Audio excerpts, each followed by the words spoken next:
The first thing you must understand is the silence of the Ozarks in the dead of winter. It is not a peaceful quiet, but a predatory one. It is the sound of the world holding its breath, a vast, suffocating blanket of stillness broken only by the groan of ancient, ice-laden trees and the brittle snap of a frozen branch underfoot. The air in February of 1912 smells of wet decay under a crisp veneer of frost, of pine sap bleeding from bark, and of wood smoke that seems to cling low to the ground, too heavy to rise.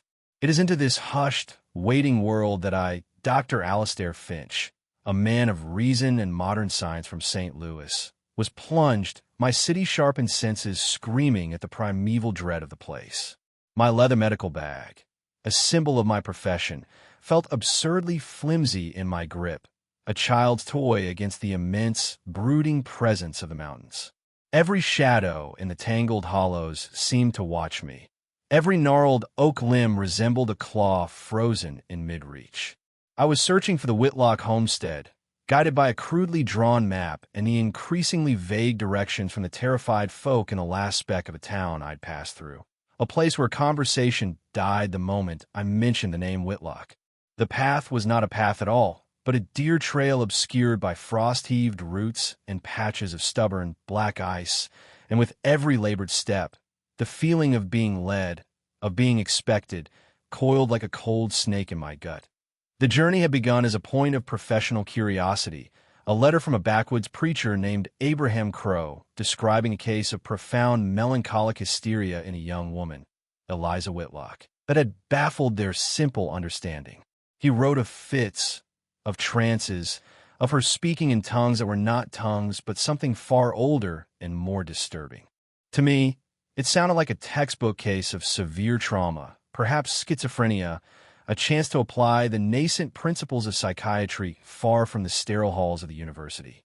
But as my horse-drawn carriage retreated, leaving me alone at the edge of the vast woodland, the rational explanations I'd carefully constructed began to fray. The woods themselves were wrong.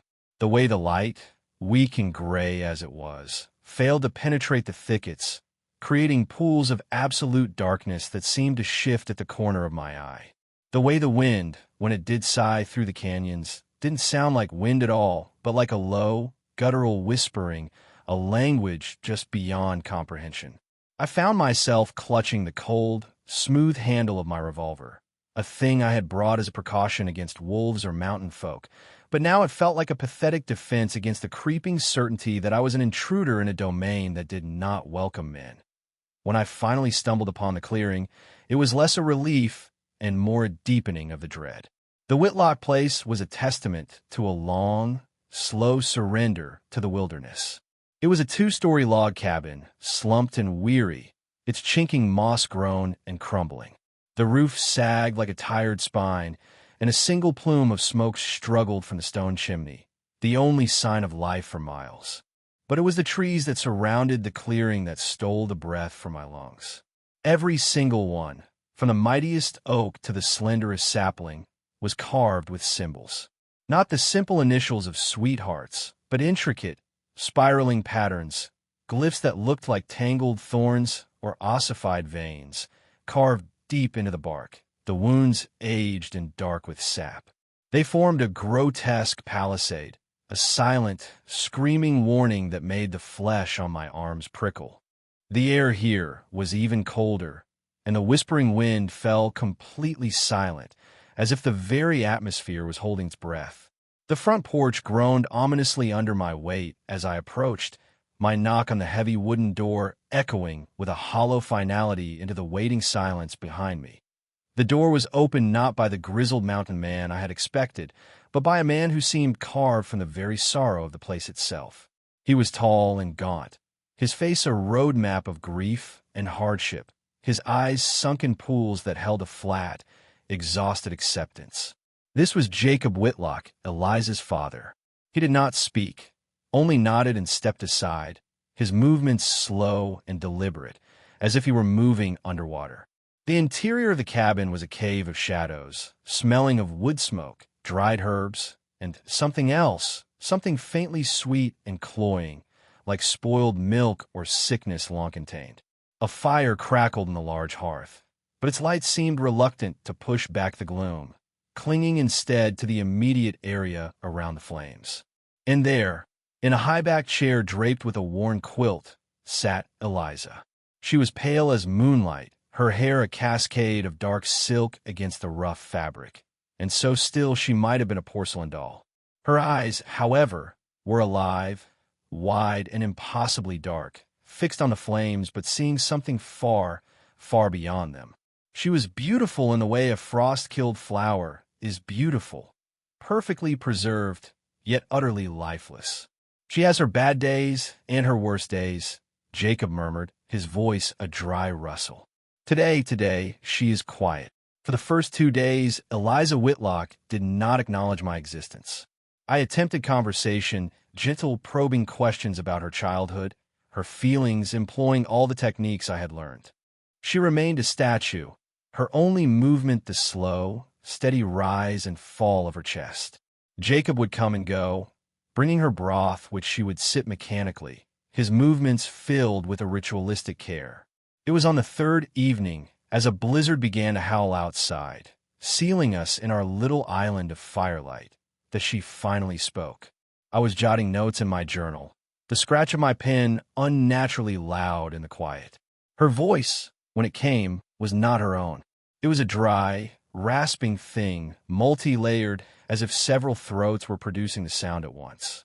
It did not come from her mouth, which remained a soft, placid line, but seemed to emanate from the air around her. "It's in the roots," the voice whispered. I froze, my pen hovering above the paper. I looked at her. Her eyes were now locked on mine, and in their depths I saw a terrifying intelligence, an ancient cold awareness that was not human. "It drinks the silence. It's almost ripe." A violent shudder racked her slender frame, and her eyes rolled back into her head. When they focused again, they were just the eyes of a frightened young woman. She looked at me with a flicker of confusion, then fear, before the blankness descended once more. That was the moment my scientific certainty began to rot away. This was no hysteria. This was infestation.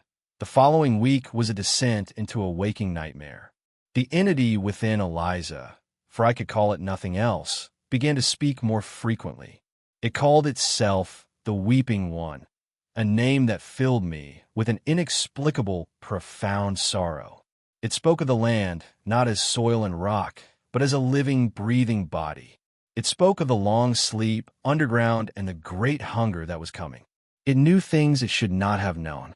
It described the death of my younger sister from consumption when I was a boy, a grief I had never spoken of to anyone in this godforsaken place, mimicking her exact, wheezing cough from the corner of the dark cabin. It whispered the name of a patient I had failed, a woman who had taken her own life, detailing the exact shade of blue her lips had turned in the bathwater. I stopped sleeping. Every creak of the old house was a footstep. Every moan of the wind was its voice. Jacob Whitlock watched me with a kind of grim pity. "It shows you your own ghosts," he said one night, staring into his whiskey. "It uses them to make a space for itself inside you. That's how it grows." I realized then that Jacob was not just a caretaker. He was a jailer, and he himself was a prisoner, bound by a love for his daughter that had been twisted into a servitude to the thing that wore her skin. The horror escalated from the psychological to the physical. I began to find things. A dead crow on the porch, its body perfectly intact, but its bones removed through its beak, leaving a sack of skin and feathers. One morning, the intricate carvings on the trees surrounding the cabin were weeping a thick, dark sap that smelled of copper and wet earth. The whispering in the woods was no longer just the wind. I could hear distinct syllables, my name, repeated over and over in a chorus of dry, rustling voices. The final straw came when I woke to find the floor of my small room covered in a fine, gray powder. It was ash cold and scentless, and in it were footprints. Small, bare, childlike footprints that led from the hearth, which had been dead for hours, to the side of my bed, and then back again. That was it. Reason had fled. I confronted Jacob, my voice shaking with a terror I could no longer conceal. "What is it?" I demanded. "What is this thing? We have to get her out of here." We have to take her to a hospital, to a church. Jacob laughed, a harsh, broken sound. A church? Doctor, you think this is about God? Or the devil? He gestured wildly at the window, at the dark, carved trees. This is older. Much older. This land, it's a bone orchard. Things were planted here long before men came. Things that sleep. And sometimes they wake up hungry. Eliza, she's the soil. She's the vessel. My great-grandfather made a bargain with it, for a good harvest, for survival. The price was a firstborn daughter, every third generation, to let it taste the world again. The shocking, grotesque truth of it slammed into me. This wasn't a random possession. It was a family tradition, a generous sacrifice. Eliza was a host for a parasitic entity as ancient as the hills, and her father was the facilitator of this unspeakable ritual. My mission of healing was a grotesque joke. I was merely a witness, a new source of fear and grief for the thing to feed on before its final awakening. The climax arrived on the night of the new moon, the blackest night of the month. The air in the cabin grew thick and heavy, the smell of sweet rot becoming overpowering. Eliza rose from her chair without a word, her movements fluid and alien. She walked to the center of the main room and began to change. Her pale skin took on a gray, woody texture. Her dark hair seemed to writhe like fine roots. The terrifying, multi-voiced rasp filled the cabin, no longer pretending to come from her. It came from the walls, from the floor, from the very air. The vessel is prepared, it intoned. The orchard must be fed. Jacob stood by, tears streaming down his weathered face, but he made no move to intervene. He was resigned to his role, but I was not.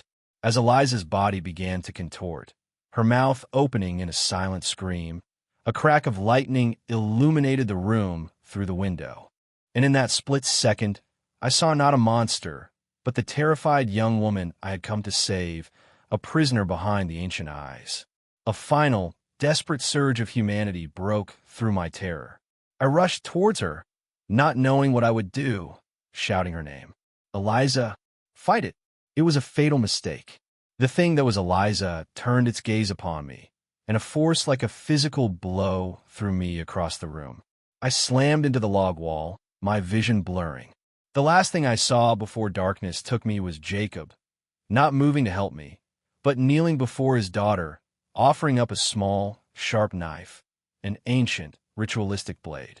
The thing took it, and its smile was a horror that has been burned into my soul forever. I awoke hours later at dawn. The cabin was silent. The oppressive presence was gone. Jacob was gone. Eliza was sitting back in her chair, looking pale and weak, but utterly, normally human. She looked at me with confusion. Doctor? What happened?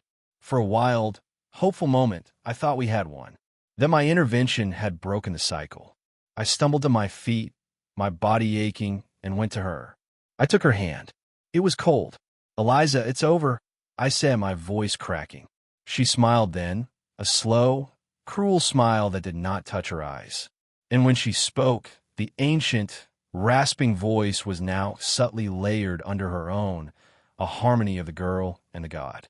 Over, it whispered just for me. It has only just begun. The seed is sown. The soil is fertile. You have given it such fine, rich fear to grow in. Her eyes flicked down to my medical bag, and then back to me, filled with a hungry, knowing light. Thank you, doctor. I fled the cabin that morning, half mad with terror, stumbling back through the woods that now felt like a part of some colossal, malevolent organism. I made it to the town, babbling my story to the sheriff, a skeptical, hard-faced man. He humored me enough to ride back to the Whitlock place with a deputy. The cabin was empty, spotless. No sign of Jacob or Eliza or any struggle. The carvings on the trees were still there, but they looked old, weathered like harmless folk art. The sheriff clapped me on the back, called it mountain fever and a trick of the light. They think I'm a madman. Perhaps I am. But know what I saw. I know what is waiting out there in the deep, dark hollows of the Ozarks. It is not a ghost or a demon. It is something that was here before us, that sleeps in the stone and the sap, and it wakes periodically to feed. And the worst part, The thought that haunts me every waking moment and poisons my dreams is the final twist I only understood on my long, cold journey back to so-called civilization. The thing did not want to escape the mountains. It wanted to spread. It needed a new kind of soil, a soil that could travel. It needed a mind educated, rational, and full of the very latest ideas, a mind that could carry its seed out of the wilderness and into the world of men. It needed a doctor. And as I sit here now, in my quiet study in St. Louis, writing this down as a final testament, I feel it. A coldness in my veins that has nothing to do with the winter. A whispering at the very edge of my hearing, like the rustle of dry leaves. A new, alien thought, blooming like a poisonous flower in the dark orchard of my mind. It is no longer in Eliza Whitlock. It is in me, and it is so very, very hungry.